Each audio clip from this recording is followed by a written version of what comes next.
Olá pessoal, sejam todos e todas muito bem-vindas então a essa nossa terceira aula, né, onde nós vamos discutir um pouquinho sobre natureza e cultura, tá bom?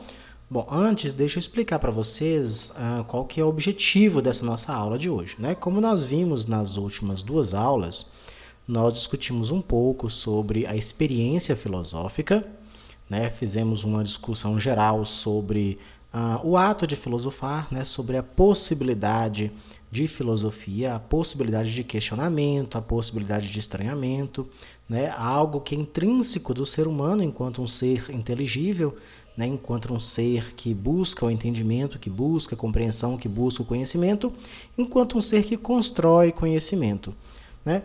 Depois nós falamos um pouquinho sobre as origens da filosofia, né? Entendendo essa distinção entre filosofia de vida e filosofia do especialista, né? Entendendo a filosofia que nasce na Grécia, né? Mais ou menos 600 anos antes de Cristo, né? Como uma filosofia ocidental. Entendemos que esse processo de construção da filosofia, aqui eu falo filosofia com F maiúsculo, né, se deu a partir das distintas transformações, né, pelas quais a gente consegue compreender a construção do povo grego, né, a construção da civilização grega. Né, entendemos então que ao longo de mais ou menos 1400 anos, né, aqueles povos, né, que passam a ocupar a Península Balcânica, que depois nós chamaremos de o povo grego, os povos helenos, né, são povos que eles vão se transformando, né, transformando as suas vidas no que diz respeito à política, no que diz respeito à economia, no que diz respeito às próprias formas como eles são capazes de pensar a si mesmos. Né? Entendemos então a natureza mítica, né, da organização social grega, e os processos de transformação social, político e econômico vão construindo um espaço adequado para que houvesse a passagem do pensamento mítico para o pensamento crítico racional. Então nós entendemos a construção de uma filosofia, né? Uma filosofia que é a busca do conhecimento a partir da razão e a partir da argumentação. Bom, antes de dar prosseguimento e falar, né, dos primeiros filósofos, né, da filosofia pré-socrática e por aí vai, é necessário que a gente compreenda, né, a gente aprofunde um pouquinho ainda sobre o entendimento humano. Afinal de contas, é o ser humano quem produz filosofia, né? E para isso é necessário que a gente faça uma distinção entre dois conceitos, né? Que para nós agora pode parecer algo muito simples, mas que não é tão simples assim, que é o conceito de natureza e o conceito de cultura, como dois opostos que de algum modo se complementam. Né? Quando nós vamos falar sobre esses dois conceitos, e o objetivo dessa aula de hoje é justamente esse, é compreender o seguinte: o ser humano como um animal, e como animal que ele, né, pertence à natureza, né? Mas o ser humano enquanto ser social, enquanto ser que é capaz de compreender essa natureza, de observar a própria natureza e transformar essa natureza, o ser humano ele faz uma passagem, né, da natureza e se mergulha em uma outra coisa chamada cultura, que é algo construído pelo próprio ser humano. O primeiro entendimento que a gente faz então é o seguinte: a natureza como um ambiente externo ao ser humano, né, na qual o ser humano ele vive. O ser humano ele vive na natureza, assim como outros animais que compõem a natureza. Mas entendemos a natureza como algo externo ao ser humano, algo que é. Entendemos que o ser humano ele é capaz de olhar essa natureza, ele é capaz de observá-la e ele é capaz de compreendê-la, e no processo de compreensão da natureza, ele é capaz de transformar essa natureza. Então nós vemos que o ser humano, diferentemente de outros animais, ele é capaz de sair, né, do processo de total mergulho na natureza, certo? Ele não sai completamente, obviamente, mas ele é capaz de se sobrepor, né, de algum modo, a essa natureza, no momento em que ele é capaz de produzir cultura. Né? Então precisamos entender essa dupla face do ser humano.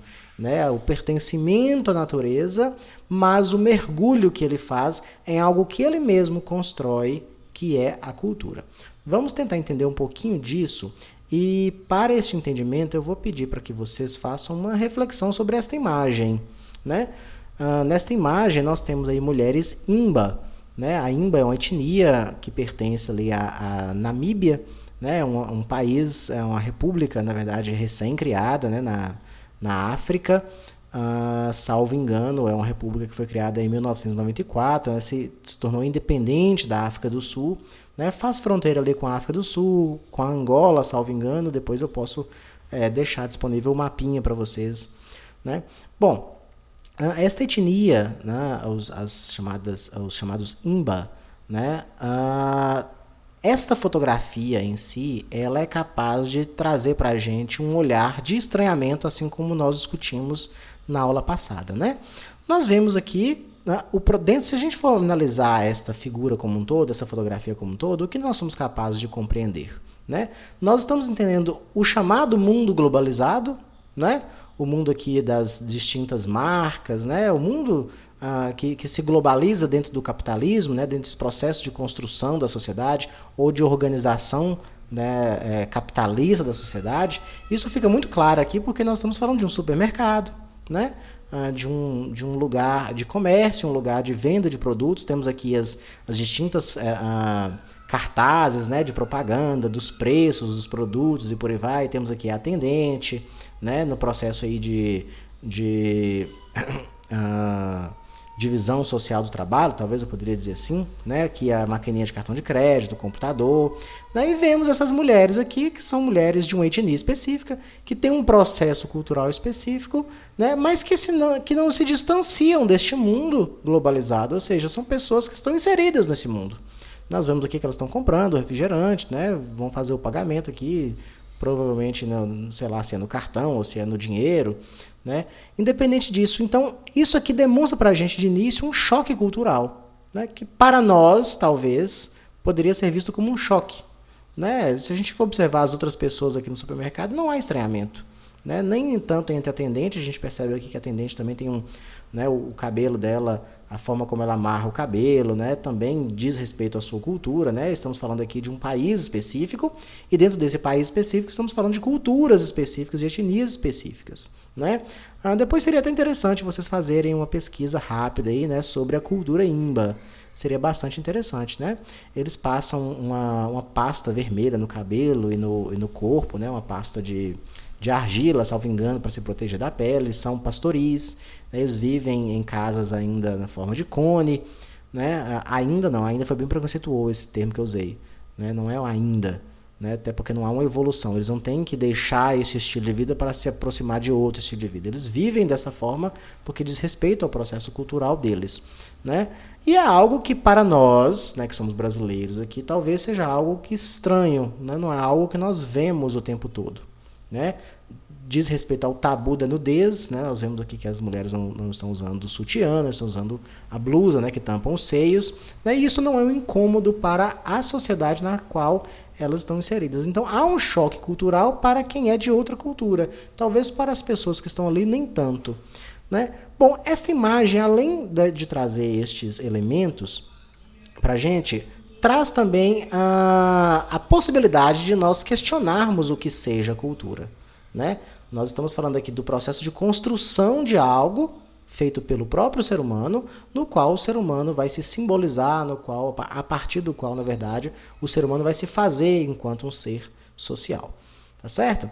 Bom, para a gente poder entender esse processo, né, inclusive sobre o que é cultura, nós precisamos fazer o seguinte, né, compreender que o mundo dos humanos, o mundo dos seres humanos, né, estou fazendo uma distinção aqui entre os seres humanos e outros animais, né, o mundo nosso, né, dos seres humanos, é um mundo constituído por símbolos, né? O tempo todo nós construímos símbolos e esta simbologia, né, pode parecer algo estranho, né, mas essa simbologia é o que nos permite ser seres sociáveis e ser seres culturais. Por quê? Porque todos os significados de nossa vida se dão a partir de símbolos. Todas as formas como nós nos comunicamos, inclusive a forma como nós entendemos as coisas, se dão a partir de símbolos, né?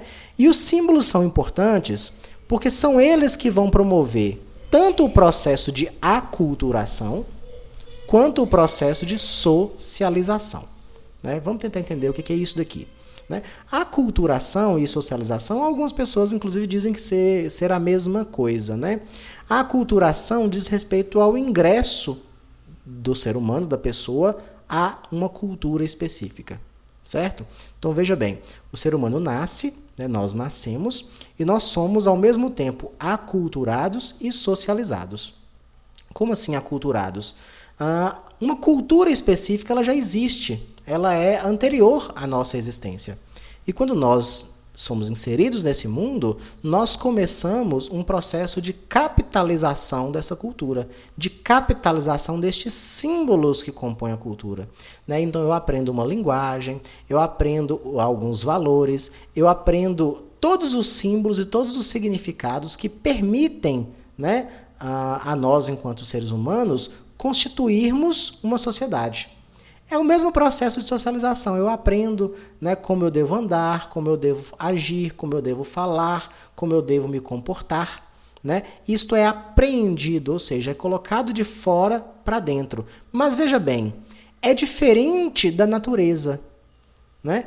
Eu poderia pensar da seguinte forma: o ser humano ele nasce, a natureza está pronta e a natureza iria condicionar o ser humano. Bom, com outros animais acontece isso, né? Todos os animais são condicionados pela natureza. Pela natureza no que diz respeito à espécie, no que diz respeito a todo o comportamento, né, ecológico e por aí vai. Que o ser humano, óbvio, o ser humano sofre influências disso também, né? Mas principalmente o ser humano, ele produz, enquanto sociedade, ele produz algo simbólico, que é a cultura, certo?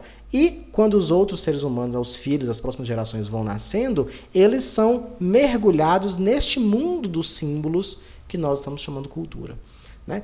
Dentro desse processo, para a gente poder entender, talvez apareça para a gente como a porta de entrada do mundo dos símbolos seja a linguagem. Né? Porta de entrada por quê? Porque talvez seja a forma mais simples de compreensão do que sejam estes símbolos, né? Bom, se a gente for pensar, não são apenas os seres humanos que produzem linguagem, né? Existem diversos animais que se comunicam de alguma forma, né? Vamos dar o exemplo, por exemplo, das abelhas, né? Eu não sou um estudioso, né, deste mundo, né, dos insetos e por aí vai, mas é notório que as abelhas elas produzem algum tipo de dança, alguma coisa assim, né, algum tipo de movimento, onde uma abelha comunica para as demais, né, onde é possível achar as flores, né, para poder coletar lá o néctar, o pólen e por aí vai. Então, ou seja, existe um tipo de comunicação. As formigas fazem a mesma coisa e outros animais também fazem a mesma coisa, né? Por exemplo, o nosso cão, né? Às vezes a gente se surpreende com o cachorro que de alguma forma eles nos comunicam alguma coisa, né? Nos passam a impressão ou de tristeza ou de raiva ou quando eles querem alguma coisa, né? Alguns chegam inclusive a apontar para a gente o que eles estão querendo, né? E manifestam, né, sentimentos, alegria, raiva, tristeza e por aí vai. Então podemos dizer que existe um tipo de linguagem entre os animais. Contudo, esta linguagem não é uma linguagem possuída de significados e simbologia. O ser humano é o único animal capaz de significar a sua linguagem. Como que o ser humano significa a sua linguagem? As ações dos humanos, a fala, a escrita, a forma como ele se comunica é algo que é anteriormente pensado, significado e simbologizado, né? Como assim? Nós criamos símbolos específicos, por exemplo, a fala, né? O idioma, né? Então veja bem, são sons específicos, né? Temos o som aí das vogais, o som das consoantes, né? Os encontros vocálicos consonantais, da vogal com consoante, por aí vai, né? Talvez o professor de literatura de português seja melhor do que eu para explicar isso. Mas cada som específico tem um significado específico, né? E a junção, a organização destes sons, né, transmitem ideias específicas, como eu estou fazendo aqui com vocês agora. Vocês nem estão me vendo, né? Eu estou gravando aqui a tela do computador, né, colocando aqui outros símbolos, né, por exemplo, traços, né, que são letras, né, o que são palavras, né, a junção de riscos específicos que se organizam de uma forma específica que são capazes de transmitir uma ideia, né? O próprio conceito das coisas, né, é uma ideia. Por exemplo, vocês não precisam estar numa tempestade para saberem o que é uma tempestade. A palavra, o conceito de tempestade, né, que foi construído, nos indica o que é uma tempestade.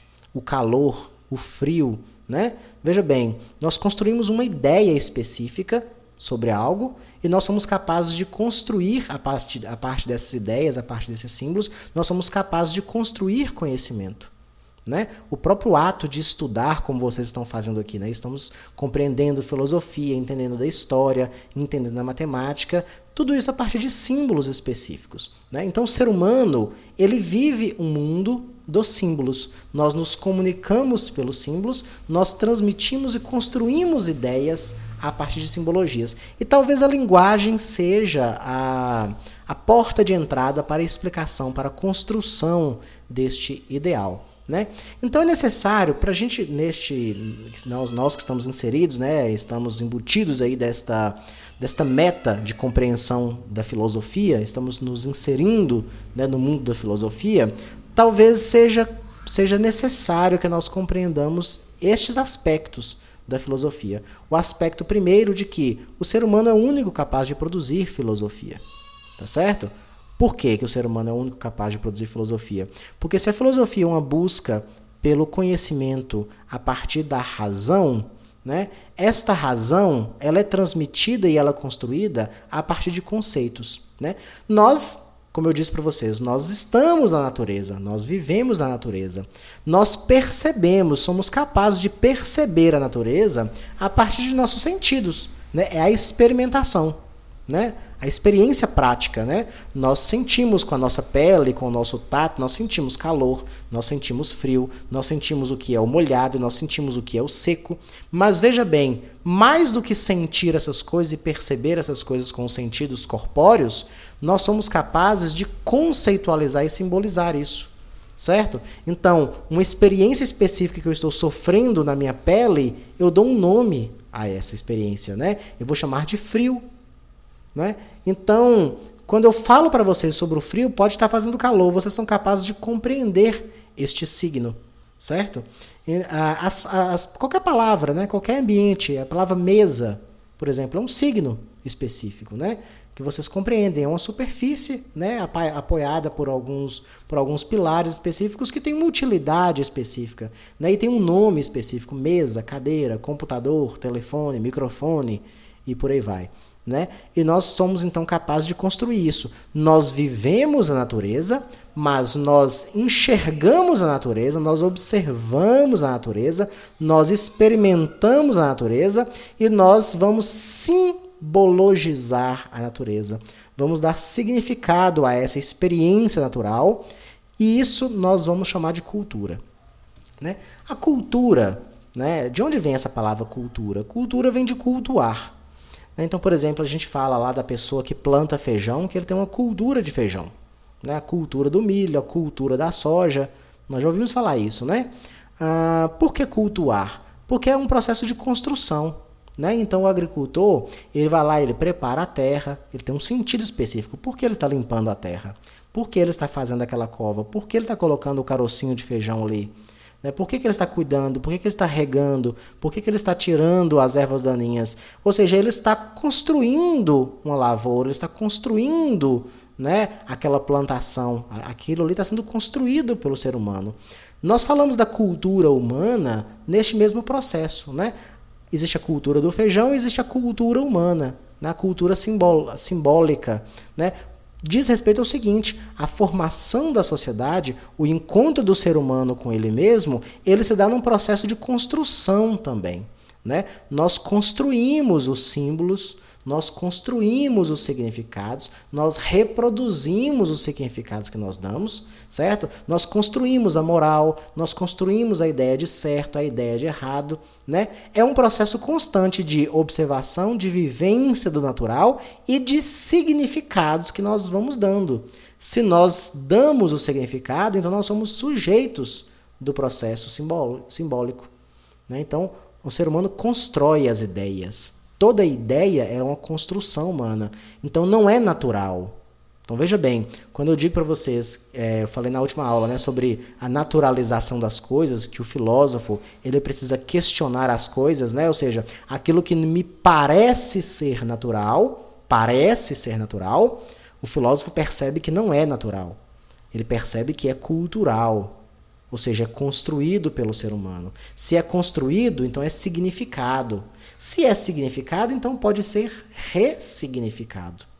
Tá certo? Então, por exemplo, a construção de gênero, né? Entendemos a ideia de gênero, a ideia de homem, a ideia de mulher, por exemplo. Eu percebo que existe o fator biológico, o fator natural, né? Macho, fêmea, né? Os sentidos de reprodução, o organismo, né? Natural, o organismo animal da coisa é natural, mas o ser humano ele é capaz de observar, de sentir essa natureza e de dar símbolos específicos. Então constrói-se uma outra ideia. Né? A ideia do sexo, né? As genitálias sexuais é uma ideia natural, mas o que fazer com essas genitálias, né? A orientação sexual, a orientação de gênero, estes são termos simbólicos, são termos culturais, são termos construídos pelos seres humanos. É só uma demonstração do que eu estou dando, né? Então os animais eles têm uma linguagem, mas é uma linguagem que ainda os mantém mergulhados na natureza. Os seres humanos, eles produzem uma linguagem, né, que os traslada da natureza para o mundo dos símbolos, para o mundo da cultura. Tá certo? Bom, como eu disse para vocês então, o mundo, nós seres humanos, vivemos no mundo natural ou no mundo construído? Né? Entendemos então que nós vivemos no mundo construído. O mundo dos símbolos é um mundo construído. Ele é resultado do pensar e do agir humano. Né?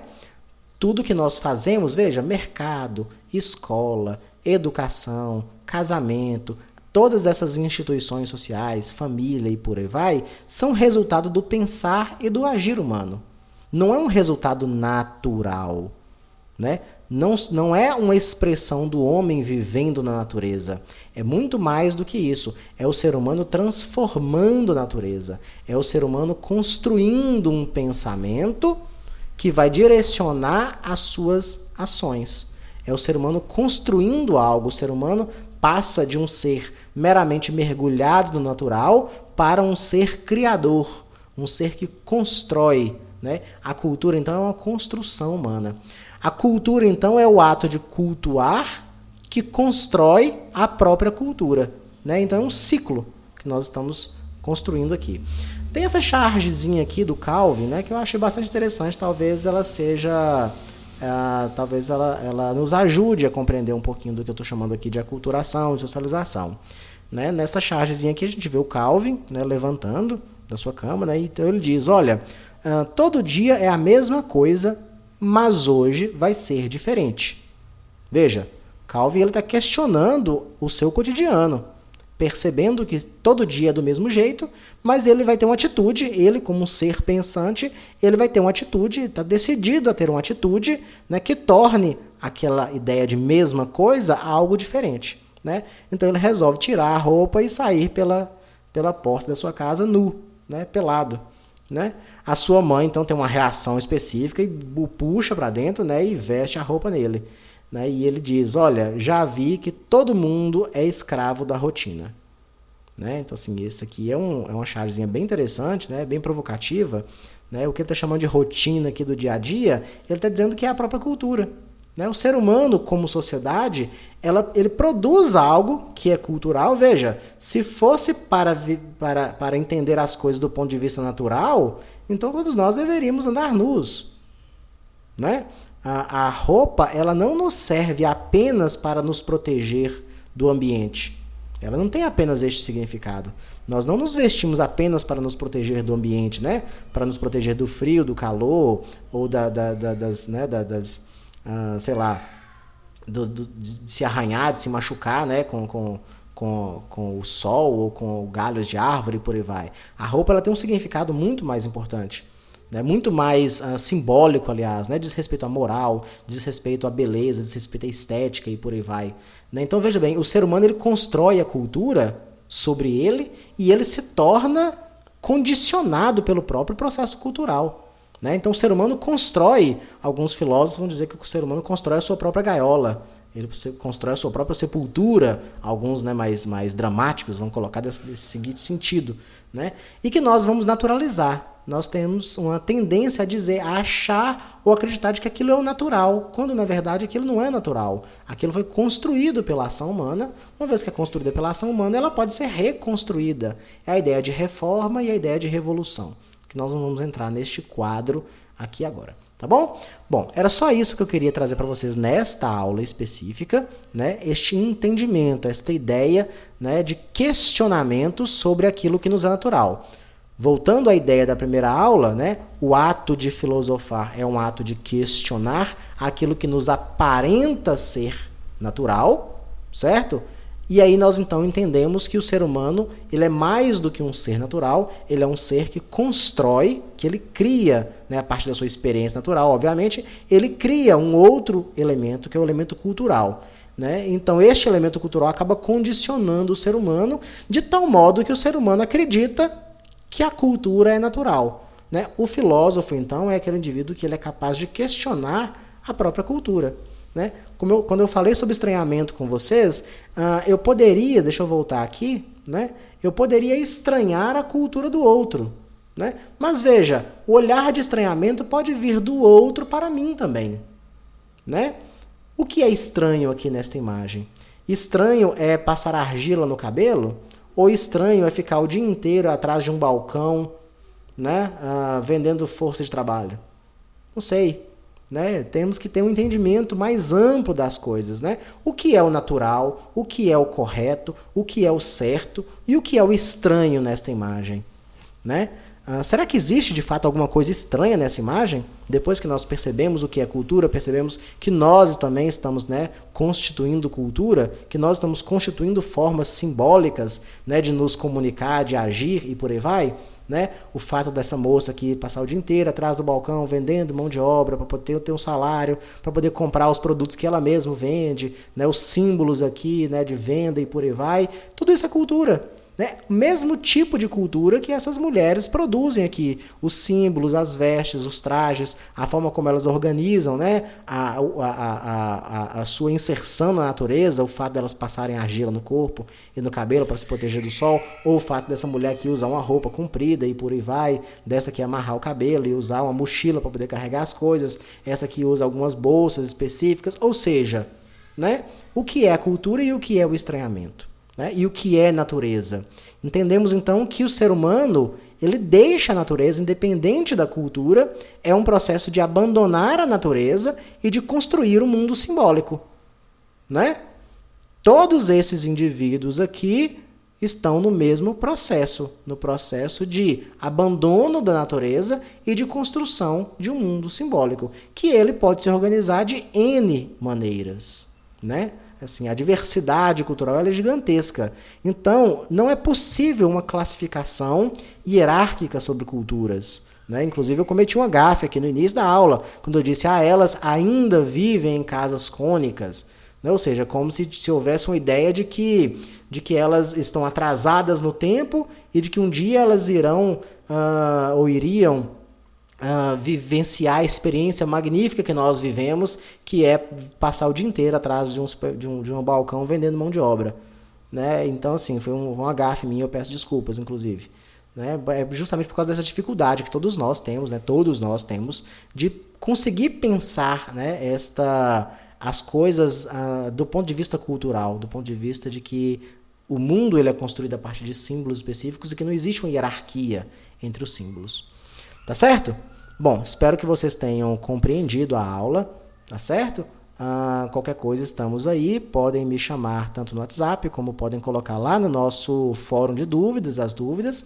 Quero que vocês façam a leitura das páginas aí que está indicada no vídeo, certo? No Classroom, e participem lá das atividades propostas, tá bom? Um abraço para vocês e bons estudos!